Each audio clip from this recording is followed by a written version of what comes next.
जागीरदार, सरमायादार और फौजी डिक्टेटर तीनों की नफ्सियात एक है और तीनों की नफ्सियात जमहूरियत की नफी है। तीनों की नफ्सियात जमहूरियत की नफी पर कायम है। जागीरदार उसका ब्रॉटअप ऐसे माहौल में हुआ है, उसकी नफ्सियात ने नश्व नुमा ऐसे माहौल में पाई है कि उसने जिस बेटी को पसंद किया उसको उठा लिया। उसे कौम की बेटी की इज्जत, अपनी बेटी की इज्जत दिखाई नहीं देती। जिसने सर उठाया उसी की चोरी करवा दी, उसी को अगवा करवा दिया, कत्ल करवा दिया। वो जागीरदार जिसकी नफ्सियात इस माहौल में बनी है, जब वो पूरे मुल्क का इख्तिदार लेता है तो वो पूरे मुल्क को अपनी जागीर के तौर पे चलाना चाहता है। सरमायादार उसकी नफ्सियात ये है, वो पूरे मुल्क को अपनी इंडस्ट्री के तौर पर और फाउंड्री के तौर पे चलाना चाहता है, पूरे मुल्क को इंडस्ट्री बनाना चाहता है। इसलिए कि सरमायादार ने पूरी जिंदगी एक ही सबक सीखा है, एक ही सबक सीखा है कि दुनिया का कोई काम पैसे के बगैर नहीं होता और कोई काम ऐसा नहीं जो पैसा लगाएं तो हो न सके। एक ही उसूल है उसका, वो हर एक को खरीदना जानता है,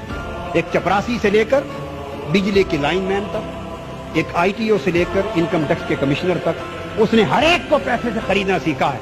जब वो मुल्क के इख्तिदार पे आता है वो सारे इदारे पैसे से खरीदना चाहता है, उससे पूरे के पूरे मुल्क का सिस्टम तबाह बर्बाद होता है। उसके जहन में भी जमहूरियत की नफी है।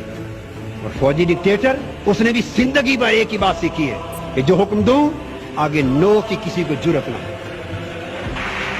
जब वो इख्तिदार पर आता है तो वो पूरे मुल्क को बटालियन की तरह चलाना चाहता है।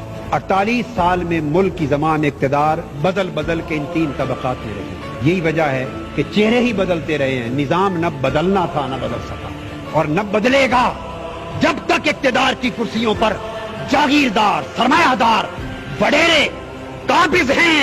उस वक्त तक इस मुल्क की तकदीर, इस मुल्क का निजाम, इस मुल्क के गरीब का मुकद्दर कभी बदल नहीं सकता। अगर गरीब को अपना मुकद्दर बदलना है तो इख्तिदार इनसे छीनना होगा, इन ऐवानों से इनको निकालना होगा।